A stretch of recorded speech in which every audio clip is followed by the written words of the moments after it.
learning Chinese is remarkably poorly suited to the modern Western system of university education. We could have a debate about whether or not modern Western universities do a great job of teaching Latin. We could have a debate about whether or not they do a great job of teaching ancient Greek or modern languages like French, Italian, Spanish. That's debatable.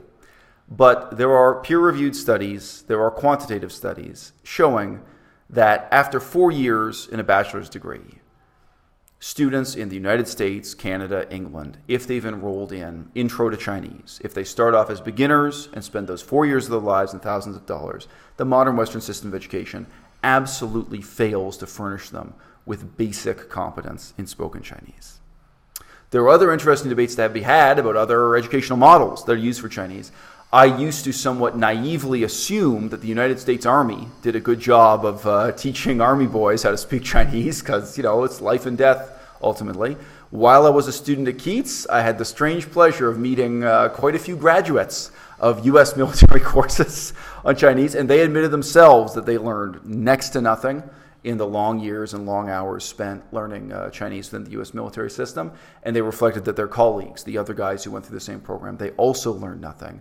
And those who did become fluent in Chinese or Japanese or other difficult Asian languages did so through extraordinary means outside of the program. So I had some interesting conversations with those guys.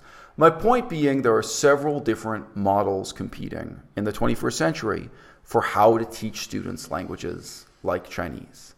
And Chinese is, if we're being honest, a lot more difficult to convey to someone who speaks English as their first language than Latin, Greek, Italian, what have you. And to some extent, the Western education system, it really was invented to teach Latin, above all else, to have the old-fashioned grammar school system of getting students to read, write, and sing in Latin.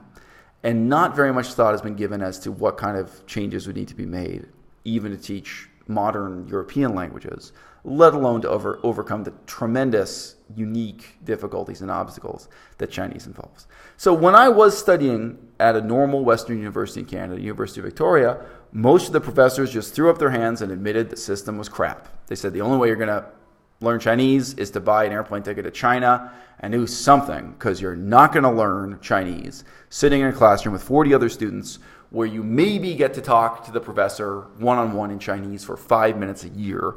In my course at Victoria, the only one-on-one speaking exercise, spoken exercise for Chinese was the final oral exam.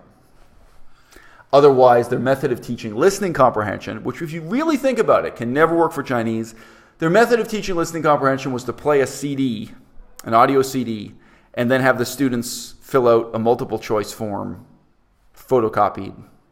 It's never going to work. What you really need are long hours, one-on-one with the teacher, speaking, having the teacher hear your reply, stop you with errors you're making, correct you. You need to build up the moment-to-moment use of vocabulary and grammar in Chinese, and you need to start from zero. You need to start from scratch. It's a tremendously challenging language, and I just don't think that the university system in Western countries addresses those challenges in any way whatsoever. So I ended up spending, I think, over $15,000 US to study Chinese, living in the school at Keats of Kunming. Keats is the name of the school. So I lived there, I studied there, I ate all my meals there about 5 days a week. And that price tag I'm indicating, $15,000, that wasn't just for the lessons, the time with the teacher, it was for that whole package. A place to sleep, a couple meals a day, etc., etc. It was for an environment with very few distractions. And an environment that, in truth, drove some of the other students crazy. I can say from experience that staying in that environment was easier than living in a Buddhist monastery, easier than living in most Buddhist monasteries. And there were army guys there, as I mentioned. And I think the army guys could say that it was easier than living in a bunker, easier than living in a dugout or in a typical army base. But no, my life there was not easy. It was not enjoyable. I wasn't there as a tourist. I wasn't there to have a good time. And I think it is worthwhile to point out as one negative aspect of this review that Keats does not live up to its own hype at all in organizing social occasions for the students. When you first come in the door at Keats, you come through the elevator, they have all these photographs on the wall of them going out to do karaoke, of them going out to visit museums and this kind of thing. And when I was there, that never happened once. Not once in 7 months. I can't give you guys any credit. The only 2 field trips that happened during the time I was there happened specifically because I complained to them and I said, this is false advertising. You have these photos on the wall. You made these promises on the website, even in the contract. And at that point, I'd been there for 5 months or I'd been there for 6 months, and this hasn't happened even once. So they finally did one karaoke night. And again, karaoke can be significant for practicing, Chinese, to speak and sing Chinese. And they finally did. They attempted to do one trip to one museum. But there are no trips to the zoo, the museum. They do not do that. They actually do let you down in that respect. So you're pretty much all alone in this bunker, living in these really strange circumstances, eating every day at the same buffet table with whatever crazy weirdos happen to be enrolled in the school at the same time. Maybe you'll have a great experience that way, maybe you won't. But if you're the kind of person who gets lonely, take your friends with you. Don't go alone. Enroll as a pair. Bring a friend or girlfriend or boyfriend. Go as a group of friends. A group of students could all enroll at once and make the most of it that way. Because otherwise, it's you and a pad of paper and an internet connection. I appreciate the internet connection. It's your only window on the outside world. And otherwise, you're waking up and going to class. In my case, it was 4 hours a day, 5 days per week. Is Keats perfect? No. But one of the most important things I can praise them for is that when there were serious imperfections in the program, I reported the problem, they addressed the problem, and it changed. Is every teacher at Keats good? No. But when I had a problem with a teacher, I took it to management and I got reassigned to a new teacher, or the teacher was instructed to change what they were doing. They adapted and things moved on. Even on the wall of the room you stay in, they have a poster up saying, if you have a problem, come to management, talk to us, we're going to change things. If there's something you want to change with the content of what you're learning, take it up with management, take it up with your teacher, we can change things. And that is sincere. Keats is not perfect, but they adapt. They recognize their imperfections and they make changes. And that is a virtue that puts them, in my book, many, many levels above the kind of toxic authoritarian environment I had to deal with at the University of Victoria. The University of Victoria, if you report a problem, they would try to sweep it under the rug. They would try to blame the students.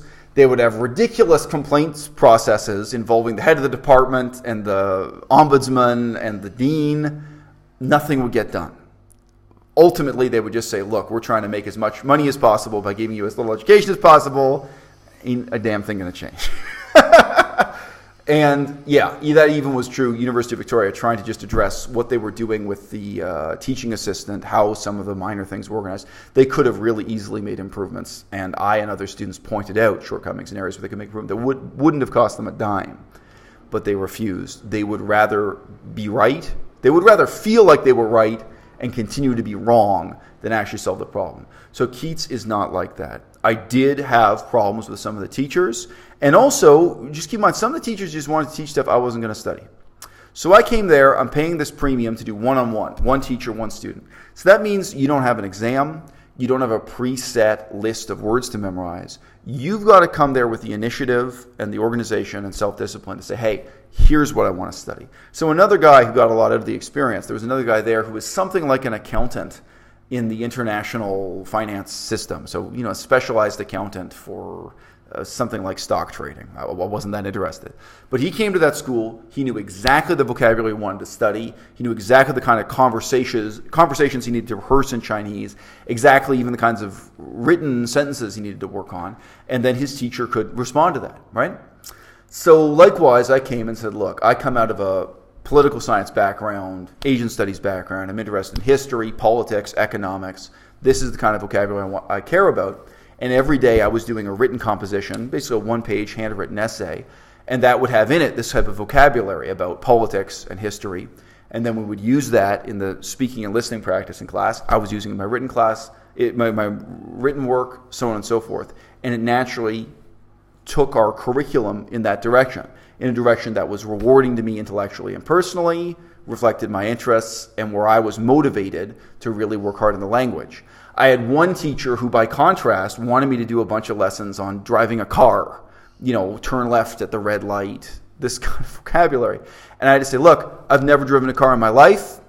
I'm not planning to get a driver's license. This is not part of my life in any way, and this is not what I'm paying for. I'm not. If you're in a classroom with 50 people and they're doing that lesson out of the book, Chinese vocabulary for driving a car, left turn, right turn, this kind of thing, then you're stuck. You can't really negotiate. You can't claim to override what the teachers decided is the best curriculum for the class as a whole. But when it's one-on-one, you make the curriculum. And you have to set down the path you want to take for the teacher actively, not passively. Don't just resign yourself to doing whatever the teacher wants to do. You have to come with that initiative, with that self-discipline, and be ready to make the most out of the educational experience. Keats is a good school. Keats is a great opportunity. It costs thousands of dollars, but it saves you time.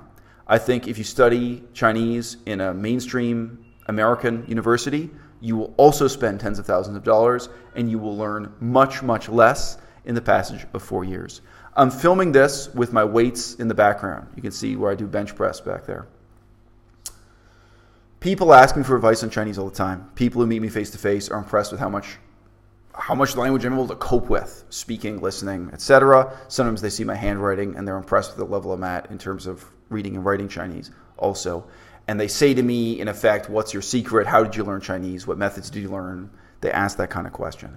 But the truth is they don't want to hear the answer when the answer is it's a lot of hard work, it's a lot of long hours, and it costs a lot of money. It's just like people asking you for advice on weightlifting, weight loss, health, or fitness. They generally only want an answer that's going to be something easy, something cheap, a shortcut, a secret. There is no shortcut. There are no secrets. But you've got to take an analytical eye and look at all the educational methods that are available to you, how you can make the most of them, what works, what doesn't work. And when the system is broken, and I do genuinely think that the modern Western university system is broken in its approach to teaching Chinese, then you have to look at alternatives that are outside the system. I have very little positive experience with education. My own high school was terrible. I've been to universities all over Europe, all over Canada, and all over Asia. Huge number of universities in Asia. The vast majority of these institutions I regard as terrible, and the only advice I can give you is a sort of warning. Talk about what the shortcomings are and what's bad with it.